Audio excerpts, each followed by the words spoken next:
जय हिंद। इस वीडियो के अंदर हम अमेरिकन वॉर ऑफ इंडिपेंडेंस को समझने वाले हैं।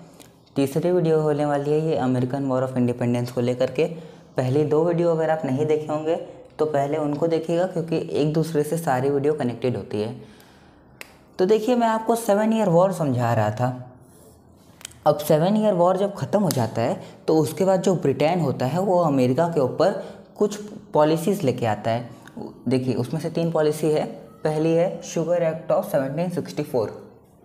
अब शुगर एक्ट क्या था?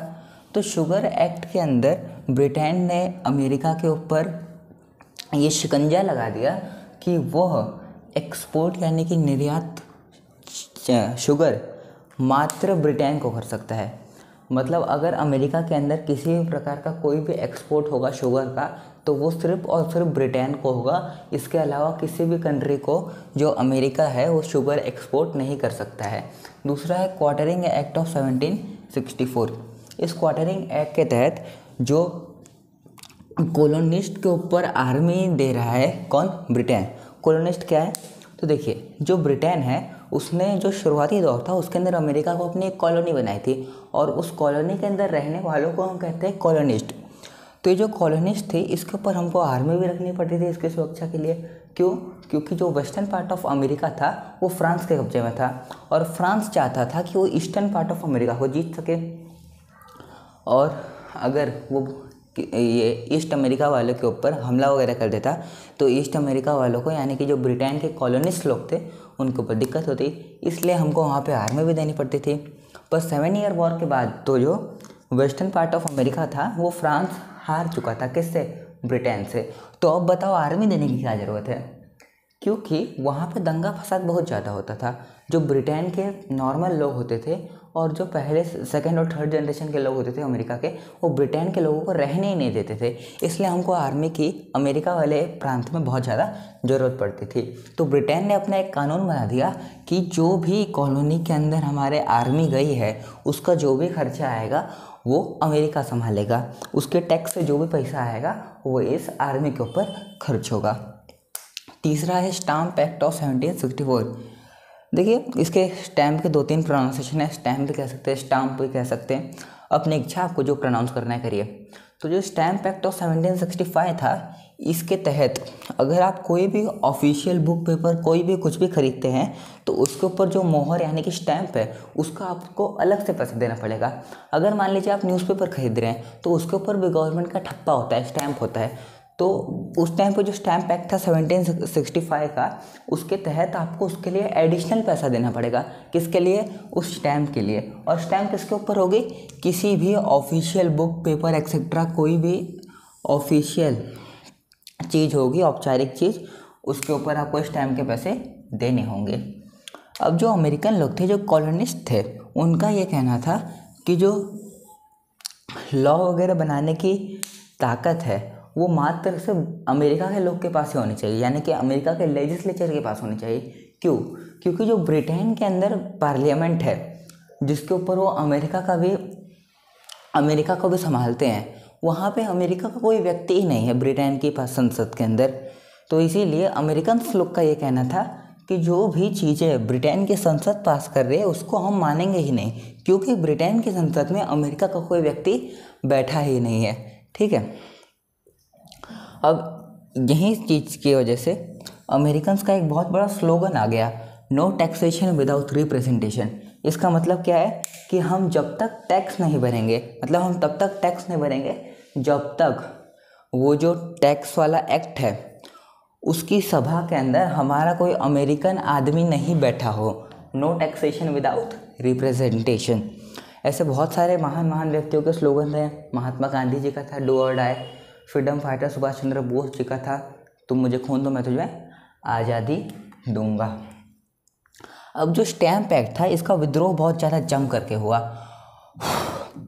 और ये सब जो स्टैम्प एक्ट की वजह से जो विद्रोह हुआ था ना, उसके अंदर इनका एक लीडर आ गया, सैमुअल एडम्स। और ये जो सैमुअल एडम्स था, इन्होंने अपना एक संगठन बनाया, एक कमेटी बनाई जिसका नाम था सन्स ऑफ लिबर्टी। इस सन्स ऑफ लिबर्टी का काम क्या था?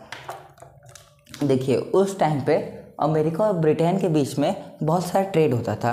तो सन्स ऑफ लिबर्टी का ये कहना था कि जो भी ट्रेड या वर्क चल रहा है ब्रिटेन और अमेरिका के बीच उसको बॉयकॉट कर दो, उसको काट दो, अचानक से बंद कर दो उसको, ताकि ब्रिटेन को उसका बहुत ज़्यादा नुकसान उसको झेलना पड़े। और सन्स ऑफ लिबर्टी का परिणाम क्या हुआ, जो ब्रिटेन की संसद थी उसने स्टैम्प एक्ट जो था उसको वापस ले लिया था। एक और एक्ट है टाउनशेंड एक्ट। ये जो टाउनशेंड एक्ट है ये 1767 में आया था। इसके तहत जो रोज़मर्रा की ज़िंदगी में जो भी कोई भी सामान नॉर्मल आदमी यूज़ करता है उसके ऊपर इन्होंने टैक्स बढ़ा दिया।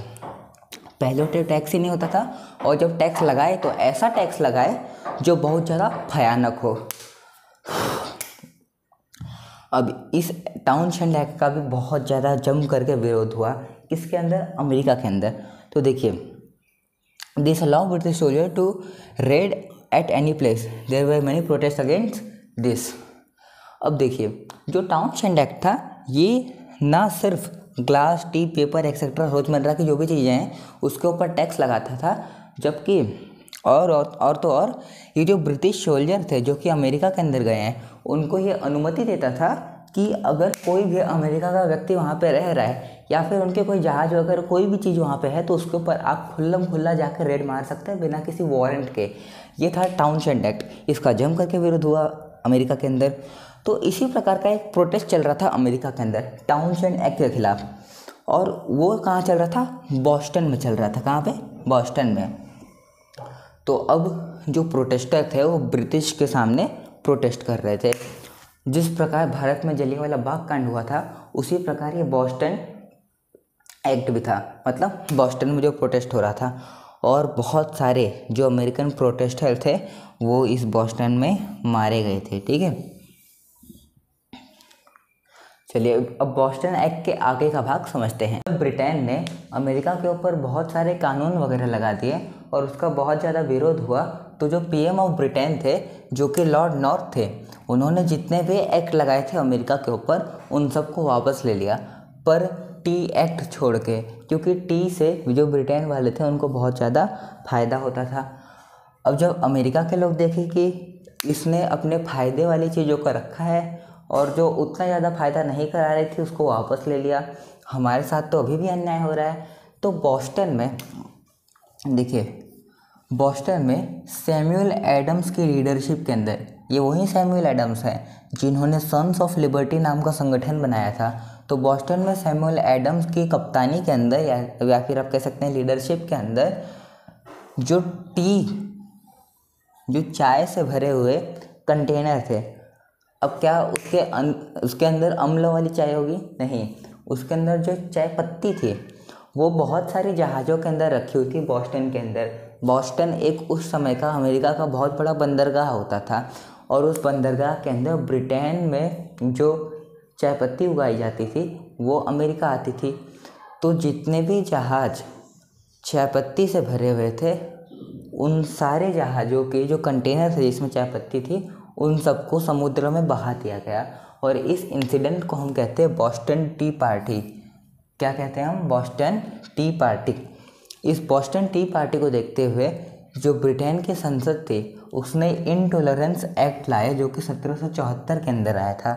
इस इनटॉलरेंस एक्ट के तहत जितनी भी पॉलिटिकल मीटिंग अमेरिका के अंदर होती थी उन सब को जो ब्रिटेन के लोग थे उन्होंने बैन कर दिया, यानी कि अब कोई भी पॉलिटिकल मीटिंग नहीं हो सकती है। पर आपको क्या लगता है, अमेरिका वाले सीधे थे, जो ब्रिटेन कहता वो मान लेते थे? नहीं, वो इसका भी विद्रोह करेंगे। अब जो बॉस्टन बंदरगाह था ना उसको भी कुछ दिन के लिए जो ब्रिटेन की संसद थी उसने बैन कर दिया। क्यों बैन किया?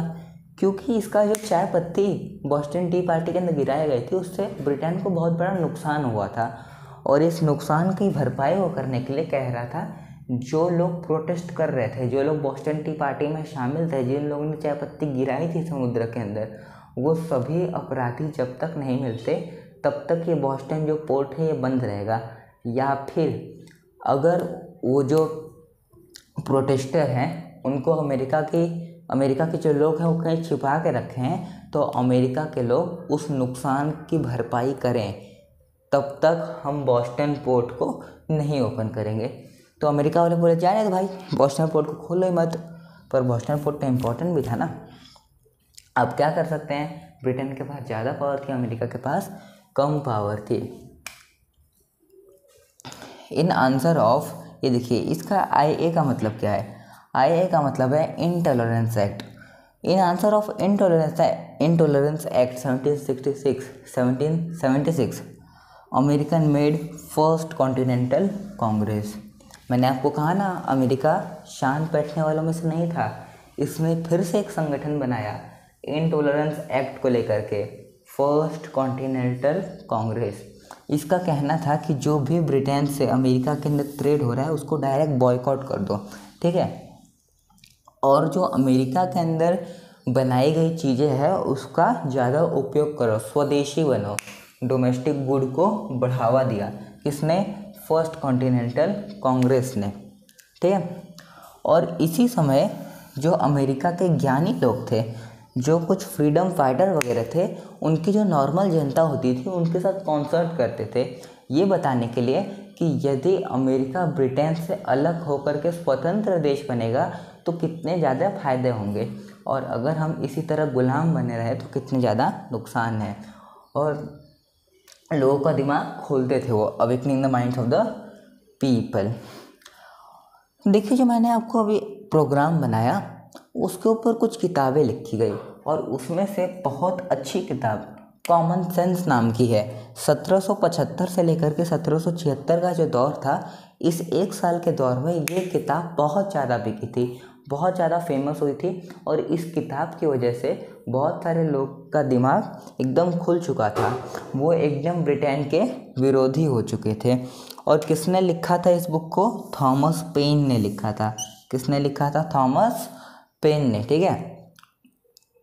अब 1776 में जब कॉमन सेंस थोड़ी कम पॉपुलर हो रही थी, मतलब डीपॉपुलर हो रही थी, उस समय जो अमेरिका के लोग थे और अमेरिका की जो कॉलोनी थी उसके जो लेजिस्लेचर थे उसको अमेरिका के लोगों ने भगा दिया। उन्होंने कहा कि ये जो लेजिस्लेचर लोग हैं जो हमारी कॉलोनी के अंदर कानून बनाते हैं, ये सब लोग ब्रिटेन से पैसा लिए हैं, they are bribed from Britain to control on America. तो अमेरिका वालों ने सारे लेजिस्लेचर को अपने एरिया में से भगा दिया, ठीक है। अब 1776 के अंदर सेकेंड कॉन्टिनेंटल कांग्रेस का गठन हुआ। 4 जुलाई 1776 को अडेप्टेशन ऑफ इंडिपेंडेंस का इन्होंने नारा लगाया, या फिर आप कह सकते हैं कि दुनिया को कह दिया कि अब हम स्वतंत्र होना चाहते हैं, जल्द से जल्द हम स्वतंत्र हो जाएंगे, अब कोई भी ताकत हमको स्वतंत्र होने से रोक नहीं सकती है। और कब इन्होंने अपना नारा दिया अडेप्टेशन ऑफ इंडिपेंडेंस का? 4 जुलाई 1776। डेट याद रखिएगा, कभी कभी डेट पूछ लेता है एग्जाम के अंदर, हालांकि जल्दी नहीं पूछता है। अब जो ब्रिटिश किंग जॉर्ज थर्ड थे, उन्होंने वॉर अनाउंस कर दिया। किसके खिलाफ? अमेरिका के खिलाफ, क्योंकि अमेरिका उनके खिलाफ तब करके नहीं रह रहा था, वो उनके खिलाफ उठ करके आवाज़ निकाल रहा था। ब्रिटेन वालों को ये बिल्कुल नहीं पसंद है। आज भी अगर उनके खिलाफ कोई आवाज़ उठाता है तो सारे ब्रिटेन वाले एक हो जाते हैं, नाटो आ जाता है, और जो भी देश ब्रिटेन के खिलाफ आवाज़ उठाता है उसका वो सफाया कर देते हैं, ठीक है। तो अब जॉर्ज थर्ड ने वॉर डिक्लेयर कर दिया अमेरिका के खिलाफ। ये जो मेन वॉर था, जो ढिशुम वाली लड़ाई थी, वो 1776 से 1781 के बीच में चली थी, ठीक है। इस वॉर के अंदर ब्रिटेन के जो लीडर थे वो थे लॉर्ड कॉर्नवालिस, और अमेरिका के जो लीडर थे वो थे जॉर्ज वॉशिंगटन। एक कमाल की बात है कि इस लड़ाई के अंदर किसी भी गुट के जो लीडर थे उसकी मृत्यु नहीं हुई थी, अंत तक जो दोनों लीडर थे वो जिंदा थे। अब लड़ाई थोड़ी ज़्यादा दिन तक चल गई है, लगभग 5 साल तक लड़ाई चलती रही, और अब जो ब्रिटेन था वो अमेरिका के ऊपर हल्का पड़ते जा रहा था। तो कॉर्नवालिस ने यॉर्क टाउन, जो कि एक कोस्टल एरिया है अमेरिका का, वहाँ पे 1781 के अंदर ब्रिटेन का सरेंडर कर दिया, और इसी के साथ जो अमेरिका था वो स्वतंत्र हो चुका था। पर अभी भी ऑफिशियल तरीके से स्वतंत्र नहीं हुआ था। इस ऑफिशियल तरीके से स्वतंत्र कब हुआ? तब ट्रीटी ऑफ पेरिस के तहत 1783 के अंदर, ठीक है। 1781 के अंदर लड़ाई खत्म हुई, 1783 के अंदर जो अमेरिका था वो ऑफिशियली स्वतंत्र हो चुका था ब्रिटेन से। और इसके बाद स्वतंत्र होने के बाद जो अमेरिकन लोग थे उन्होंने अपना संविधान बनाया जॉर्ज वॉशिंगटन की कप्तानी में, जिसके अंदर डेमोक्रेसी के रूल लिखे हुए थे, सॉवरेनिटी के रूल लिखे हुए थे। और ये जो डेमोक्रेसी का रूल था, कुछ साल बाद जब भारत इंडिपेंडेंट हुआ, जब स्वतंत्र हुआ, तो डेमोक्रेसी के रूल भारत ने भी अपना लिए। और डेमोक्रेसी जो बॉर्न किया था, मतलब जो डेमोक्रेसी का जन्म किसने दिया था, अमेरिका ने दिया था। कभी कभी ये भी क्वेश्चन पूछ लेते हैं। इसी के साथ एक लंबा topic American war of independence का ख़त्म होता है। तब तक के लिए जय हिंद।